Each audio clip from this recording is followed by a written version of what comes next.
Halo, selamat pagi adik-adik semuanya. Selamat hari Minggu untuk kita semua. Kembali lagi dalam minggu ini kita beribadah kepada Tuhan.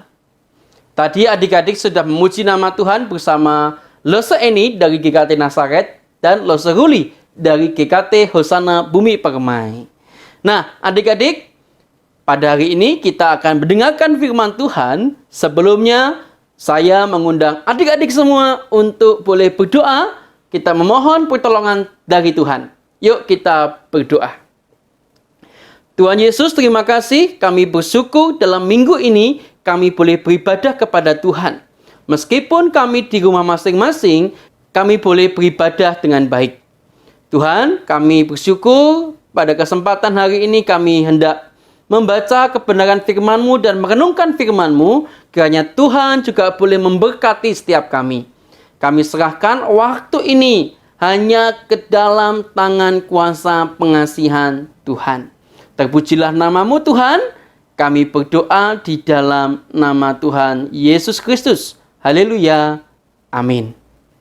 Adik-adik yang dikasihi Tuhan, Lose Yoel mau tunjukkan sesuatu nih untuk adik-adik. Coba ya tebak apa yang Lose Yoel tunjukkan. Teneng! Adik-adik tahu ini apa? Coba lihat ya. Coba lihat. Apa namanya?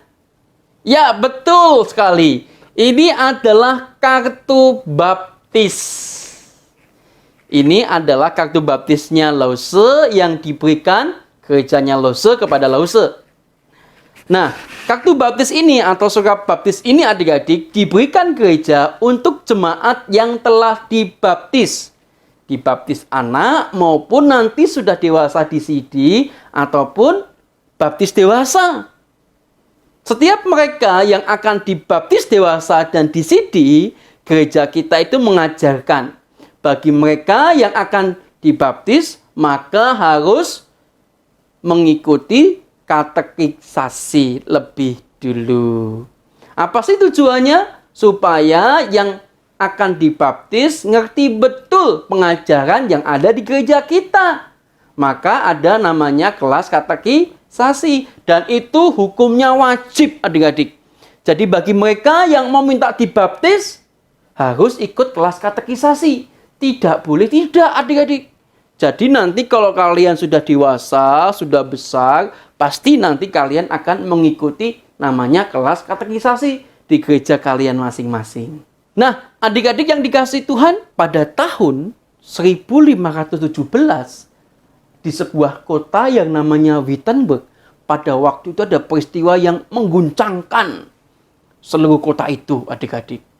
Karena ada pemimpin yang ingin mencari keuntungan sendiri. Dengan cara apa, adik-adik? Dengan cara menjual surat penghapus dosa. Atau yang kita ketahui gitu ya, zaman kita namanya surat baptis adik-adik. Nah, surat itu diumumkan, surat penghapusan dosa itu bisa menghapuskan dosa manusia adik-adik. Barang siapa yang membeli surat itu dengan harga tertentu, maka dosanya akan dihapuskan. Bahkan orang yang sudah meninggal pun juga bisa dibelikan surat itu. Wah. Kok bisa begitu ya adik-adik?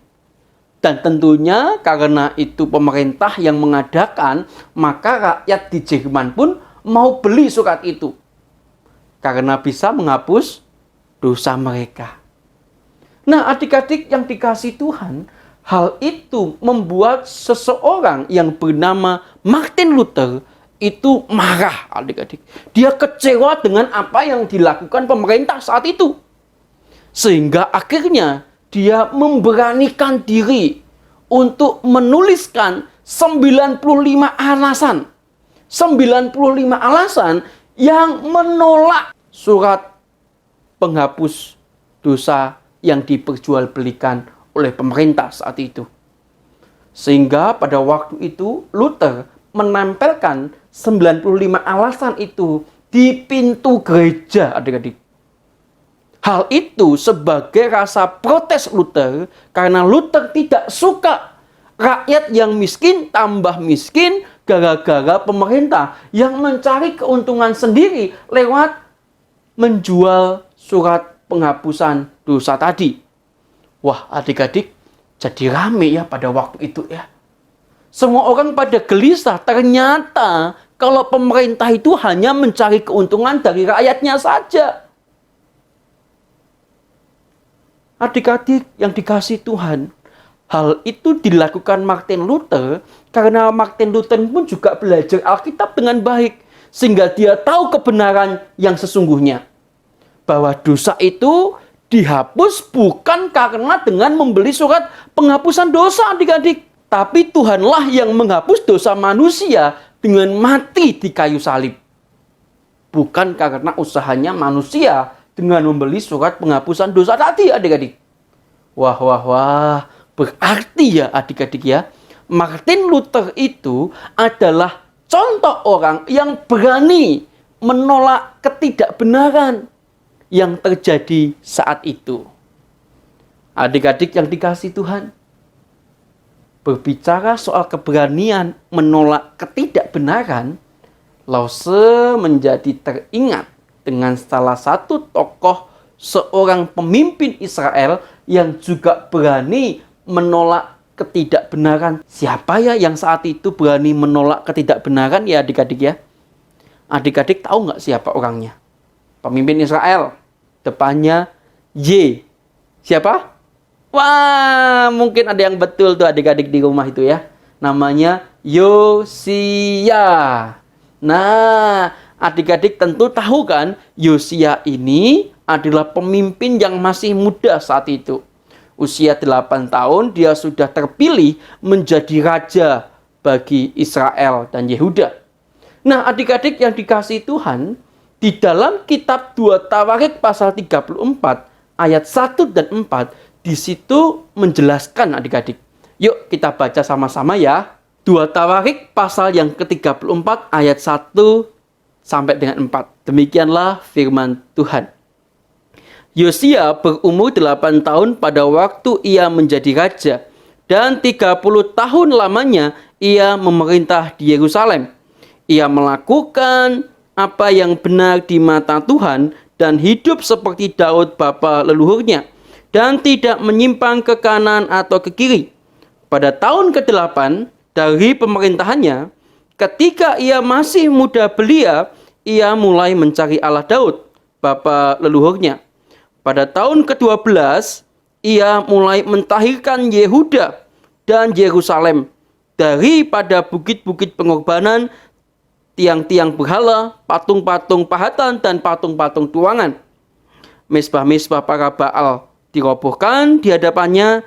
Ia menghancurkan pedupaan-pedupaan yang ada di atasnya. Ia meremukkan dan menghancur luluhkan tiang-tiang berhala, patung-patung pahatan, patung-patung tuangan, dan menghamburkannya ke atas kuburan orang-orang yang mempersembahkan korban kepada berhala-berhala itu. Adik-adik yang dikasihi dan mengasihi Tuhan, seperti yang kita baca tadi, Yosia pada waktu itu hadir di tengah konteks bangsa Israel itu kelam dan jahat. Bangsa itu telah melanggar perjanjian dengan Allah melalui penyembahan-penyembahan berhala adik-adik. Melakukan tindakan-tindakan dosa yang sangat mendukakan hati Allah pada waktu itu. Katanya sih mereka mengaku sebagai umat perjanjian Allah adik-adik. Namun perilaku mereka itu sudah rusak. Tidak sesuai dengan pengakuannya sebagai umat perjanjian Allah. Bahkan firman Tuhan pun tidak mereka dengar adik-adik. Adik-adik, bangsa Israel pada waktu itu sudah direformasi oleh Hizkia 57 tahun sebelumnya.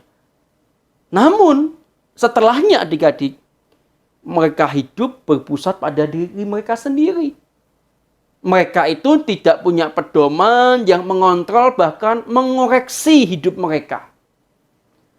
Akibatnya adik-adik, bangsa Israel itu hanyut semakin dalam, dosa mereka semakin banyak adik-adik. Bahkan yang terburuk adalah mereka itu terus-menerus tanpa mereka sadari, mereka telah menyakiti hati Allah.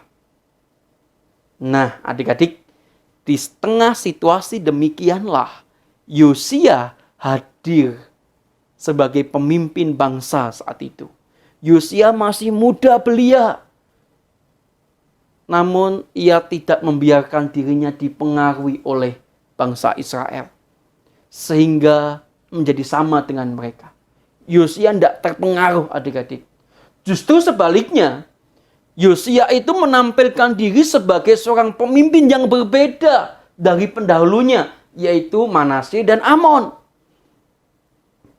Bahkan di dalam ayat yang kita baca tadi, di situ dikatakan bahwa Yosia ini sebagai seorang raja yang melakukan apa yang benar di depan Allah, bahkan hidup seperti Daud bapa leluhurnya. Bahkan dikatakan juga Yosia ini adalah pemimpin yang tidak menyimpang ke kanan dan menyimpang ke kiri. Wah, ini pemimpin yang luar biasa ya adik-adik ya. Sebab hanya sedikit pemimpin yang punya penilaian seperti demikian. Sebagian besar daripada pemimpin-pemimpin Israel itu melakukan apa yang jahat di mata Tuhan. Termasuk ayahnya dan kakeknya Yosia. Yaitu siapa? Manasye dan Amon. Kalau kita bicara soal Manasye adik-adik, justru Manasye itulah yang membuat situasi bangsa Israel saat itu menjadi sangat buruk. Bangsa Israel kembali melakukan penyembahan berhala yang sudah dirobohkan oleh Hizkia sebelumnya. Sejak saat itulah keadaan bangsa Israel semakin terpuruk. Bahkan dosa mereka semakin serius adik-adik, hingga sulit untuk diperbaiki. Ditambah lagi diperparah oleh Raja Amon yang melakukan kejahatan di hadapan Allah serupa dengan ayahnya.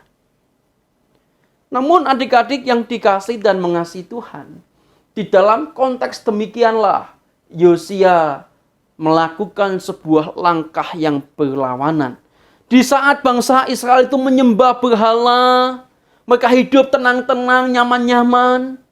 Namun Yosia keluar menjadi seorang pemimpin yang luar biasa. Seperti ikan Nemo yang melawan arus adik-adik. Saat itu bangsa Israel semua di dalam dosa penyembahan berhala. Yosia tidak ikut seperti bangsa Israel saat itu. Justru dia apa? Mulai mencari Allah. Di usianya yang ke-16, Yosia datang kepada Tuhan. Dia ingin melawan tren penyembahan berhala dan dosa yang saat itu dianggap normal sekali oleh bangsa Israel. Keberanian Yosia itu tercermin karena kualitas hatinya. Yosia punya kualitas hati yang berpusat kepada Allah adik-adik. Maka tidak heran jika segala keputusan yang Yosia ambil merupakan ekspresi dari ketaatannya kepada Tuhan. Nah adik-adik yang dikasihi Tuhan, inilah yang harus kita pelajari. Kalau adik-adik menjadi anak-anak yang taat kepada Tuhan, maka segala sesuatu perilaku yang kita lakukan itu adalah ekspresi ketaatan kita kepada Tuhan. Demikian juga dengan Yosia, adik-adik. Yosia saat itu adalah raja yang dekat dengan Tuhan. Raja yang taat kepada Tuhan.